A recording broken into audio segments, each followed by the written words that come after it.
Oh,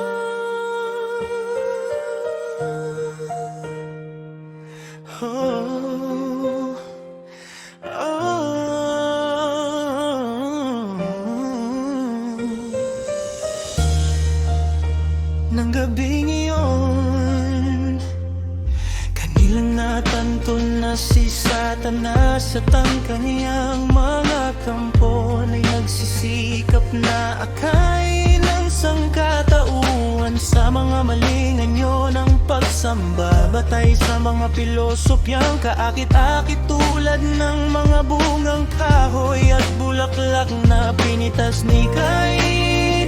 Ngunit sa diwa ay isang pagtakwil sa tanging daan ng kaligtasan na kinakatawan ng kamatayan ng kordero. Nang gabing iyon, dalawang bagong mag-asawa na kumikilos sa ilalim ng pinakamalalim na paghahangad ay nagharap sa harap ng may likha kasama ang kanilang mga anay.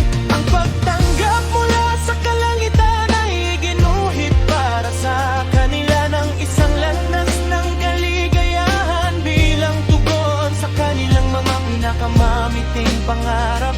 Ang kanilang pag-iisang dibdib sa liwanag ng dambana ay magdudulot sa kanila ng isang suyak ng mga darating na kaluwalhatian, ng mga kasiyahang tatamuhin ng mga tinubos, ang kagalakang maging magpakailanman na nakaisa sa manunubos, ang mangnibig na nobyo ng kaluluwang tao.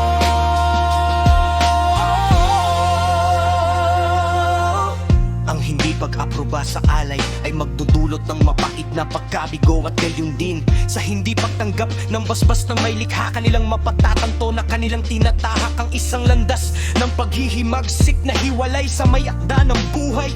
Nagyari ito nang may halo ng kagalakan at kalungkutan na si Adan at Eva ay nagtungo sa dambana ng gabing iyon. Nagpapatotoo tungkol sa kautosang yayon sa pamamagitan ng tupa para sa handog. Pagkatapos ng maraming taon na magkasama sa kanilang mga anak, kung saan sa pamamagitan ng salita at halimbawa ay nagsikap silang ipakita ang daan ng kaligtasan. Ngayon ay kanilang kinipon ng mga tugon ng pagsunod at paghihimagsik. Sila ay nagalak para kay Abel at nalungkot para kay Cain. Ano pa ang kanyang magagawa para sa mapahimagsik nga anak? Sa isang huling pagtatangka upang mapaamin ito sa kanyang kamalian, hawak ni Adan sa kanyang mga bisigang alay, ay nilapitan niya si Cain sa dakong-dakong dambana doon.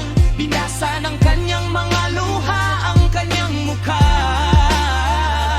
at nakiusap siya sa kanyang anak na kumuha ng isang kordero para sa handog. Kung tatanggapin nito ang kanyang pagmamakaawa, ang datang apoy ng makalangit na pagpapala.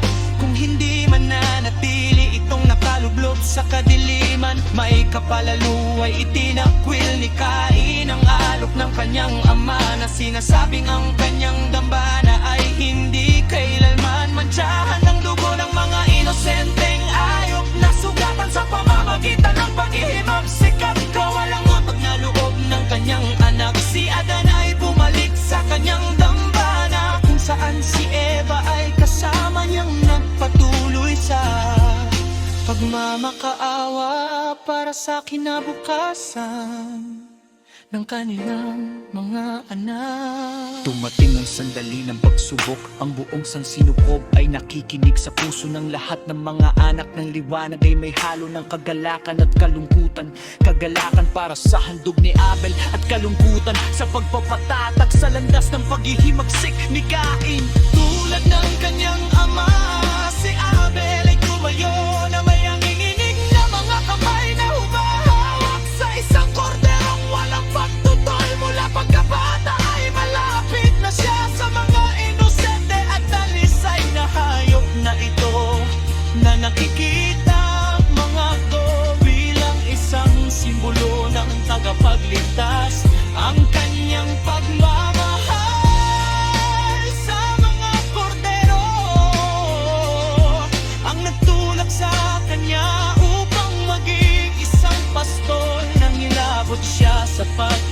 isip na kailangan niyang isakripisyo.